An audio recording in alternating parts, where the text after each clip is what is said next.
Hi everyone, welcome back to our YouTube channel jobs information channel. ఈ channel ద్వారా ఎటువంటి fake information pass కాదు, trusted and genuine information మాత్రమే pass అవుతుంది. కాబట్టి వీడియోస్ ప్రతి ఒక్కరు కూడా సబ్స్క్రైబ్ చేసి పక్కకున్న గంట సింబల్ ఆన్లో పెట్టుకోండి. అండ్ వీడియోస్ ప్రతి ఒక్కరు కూడా లైక్ అయితే చేయండి, మా ఛానల్ కొంచెం బూస్టప్ అయితే ఉంటుంది అన్నమాట. ఇక మెయిన్ టాపిక్ వెళ్దాం. ఎంతగానో ఎదురు చూస్తున్న పోస్టల్ జీడీఎస్ కి సంబంధించి నోటిఫికేషన్ వచ్చింది. అదే విధంగా ఫస్ట్ మెరిట్ లిస్ట్ రిలీజ్ అయింది, సెకండ్ మెరిట్ లిస్ట్ కూడా రిలీజ్ కావడం అయితే జరిగింది. Second merit list last date, document verification last date వచ్చేసి ఏప్రిల్ 27 తారీఖు అన్నమాట. ఏప్రిల్ 25 తారీఖు రోజు లాస్ట్ డేట్ అన్నమాట సెకండ్ డాక్యుమెంట్ వెరిఫికేషన్ కి. ఎవరైతే ఈ రెండు లిస్టులలో సెలెక్ట్ అయ్యారో మన సబ్స్క్రైబర్స్, అదే విధంగా మన వీడియోస్ చూస్తున్న ఫాలోవర్స్ అందరికి కూడా కంగ్రాచులేషన్స్. అదే విధంగా సెలెక్ట్ కాని వాళ్ళకు కూడా గుడ్ న్యూస్ అన్నమాట. అతి తక్కువ కట్ ఆఫ్ తోని మనకు అప్కమింగ్ ఏదైతే లిస్ట్ ఉన్నాయో మీకైతే లిస్ట్ లో నేమ్ ఉండే అవకాశం అయితే ఉంటుంది.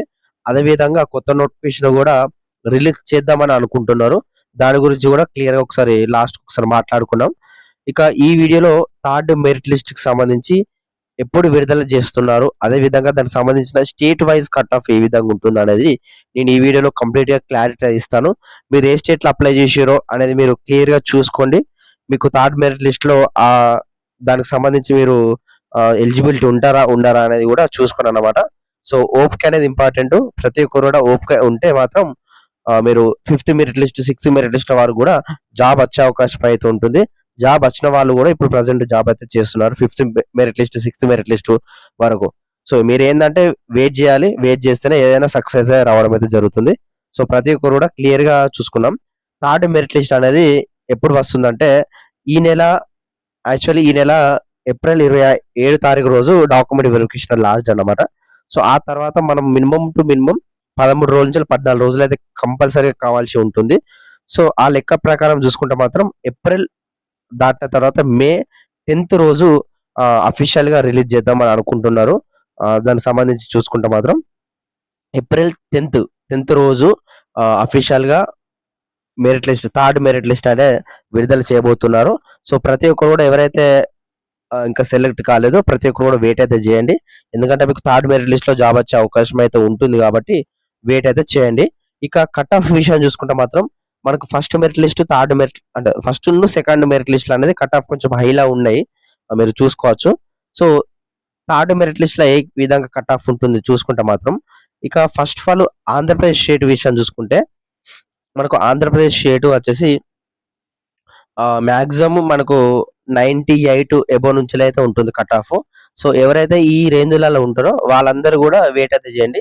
ఇక మిగతా వాళ్ళు థర్డ్ మెరిట్ లిస్ట్ లో మీకు పేరు అయితే రాదన్నమాట, అంటే మీ రిజిస్ట్రేషన్ నెంబర్ అయితే రాదు. సో ఇదొకటి గుర్తు పెట్టుకోండి. 98% ఎబో ఉన్న వాళ్ళకి మాత్రమే ఆంధ్రప్రదేశ్ లో థర్డ్ మెరిట్ లిస్ట్ లో జాబ్ అయితే వచ్చే అవకాశం అయితే ఉంటుంది. అస్సాం వచ్చేసి 90%, బీహార్ 90%, ఛత్తీస్గఢ్ వచ్చేసి 92%, అదే విధంగా ఢిల్లీ వచ్చేసి 95% అయితే జాబ్ అయితే రావడం అయితే జరుగుతుంది. ఇక మనం చూసుకోవచ్చు గుజరాత్ వచ్చేసి 95%, హర్యానా 85%, హిమాచల్ ప్రదేశ్ వచ్చేసి మనకు 75% అయితే జాబ్ వచ్చే అవకాశం అయితే ఉంటుంది. జమ్మూ కాశ్మీర్ 70%, జార్ఖండ్ 95%, అదే విధంగా కర్ణాటక 95%, కేరళ 95% అయితే ఈ పర్సంటేజ్ ఉన్న వాళ్ళకి మాత్రమే థర్డ్ మెరిట్ లిస్ట్ లో ఈ స్టేట్లల్లో జాబ్స్ వచ్చే అవకాశం అయితే ఉంటుందన్నమాట. అదే విధంగా నెక్స్ట్ మధ్యప్రదేశ్ వచ్చేసి కొన్ని డివిజన్లల్లో కొంచెం తక్కువ ఉంటుంది కట్ ఆఫ్, కొన్ని డివిజన్లలో ఎక్కువ ఉంటుంది అన్నమాట.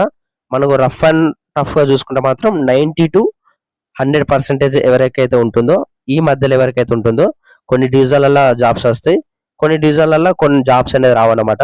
సో ప్రతి ఒక్కరు ఏం చెప్తున్నా అంటే 90 to 100% ఎవరైతే ఉంటారో మధ్యప్రదేశ్ లో అనేది కంపల్సరిగా థర్డ్ మెరిట్ లిస్ట్ లో జాబ్ వచ్చే అవకాశం అయితే ఉంటుందన్నమాట. ఇక నెక్స్ట్ మహారాష్ట్ర వచ్చేసి 95. ఇక నార్త్ ఈస్ట్ స్టేట్స్ అన్నమాట. ఇందులో 4-5 నార్త్ ఈస్ట్ స్టేట్స్ అయితే ఉండడం అయితే జరుగుతుంది. సో ఇందులో సెకండ్ మెరిట్ లిస్ట్ లో 51.2% కే ఓబీసీ క్యాండిడేట్ కి జాబ్ అయితే రావడం అయితే జరిగింది. మన తెలంగాణ వ్యక్తి అన్నమాట.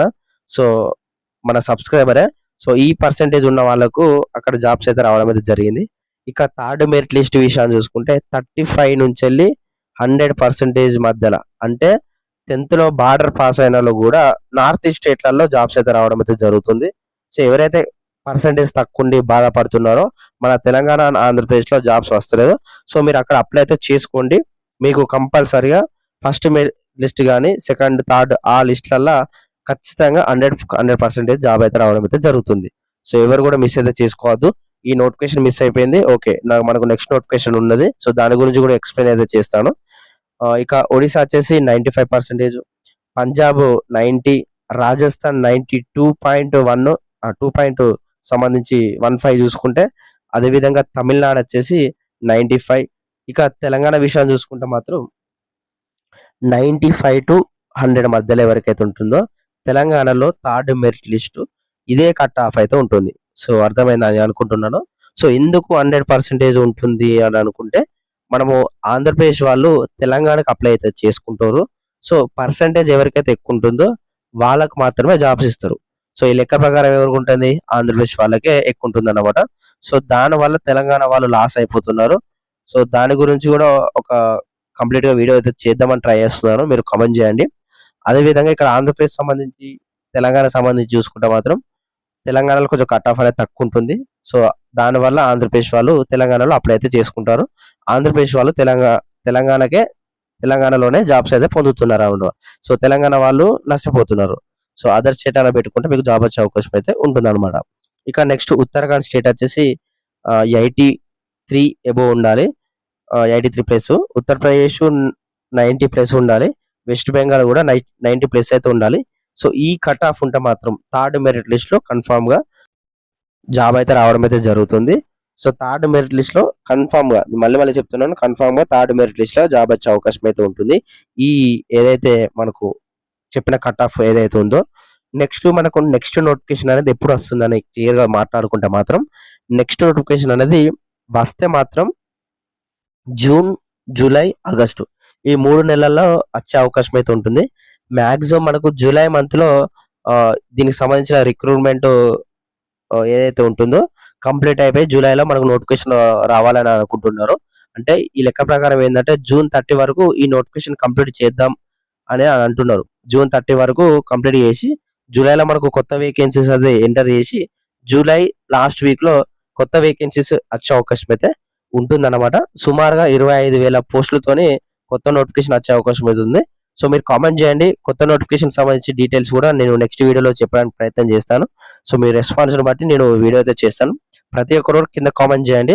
సో, మీ కామెంట్స్‌ని బట్టి చేస్తానన్నమాట. దాని గురించి ఇన్ఫర్మేషన్ అయితే రావడం అయితే జరిగింది కొద్దిగా. జూలైలో 25,000 పోస్టులతోని మళ్ళొక నోటిఫికేషన్ అయితే రిలీజ్ చేస్తున్నారు. ఎందుకంటే మనకు చెప్పుకోవచ్చు ఇప్పుడు ఈ నోటిఫికేషన్‌లో కేవలం 20,000 పోస్టులతోనే రిలీజ్ చేసిర్రు. సో, ఏందంటే విడతల వారీగా రిలీజ్ చేద్దామని అనుకుంటున్నారు. సో, ఇయర్‌లీ 2 టైమ్స్ రిలీజ్ చేస్తే మాత్రం కొంచెం రిక్రూట్‌మెంట్ కూడా మంచిగుంటుంది. వేకెన్సీస్ రిలీజ్ చేసినట్టు కూడా ఉంటుందనే ఉద్దేశంతోని గవర్నమెంట్ అనేది ఈ ద్వారా మనకు ఇట్లా తీసుకొస్తున్నారు. అదేవిధంగా ఎయిత్ పే కమిషన్ గురించి కూడా మనం మాట్లాడదాం నెక్స్ట్ వీడియోలలో. సో, ఈ కాడ్నుంచెల్లి మనకు రెగ్యులర్‌గా వీడియోస్ అయితే వస్తూ ఉంటాయి. సో, ప్రతి ఒక్కరు కూడా సబ్స్క్రైబ్ చేసి పక్కకున్న గంట సింబల్ ఆల్‌లో పెట్టుకోండి ప్రతి ఒక్కరు కూడా. అండ్ వీడియోస్‌లో ప్రతి ఒక్కరు కూడా లైక్ అయితే చేయండి. Thank you.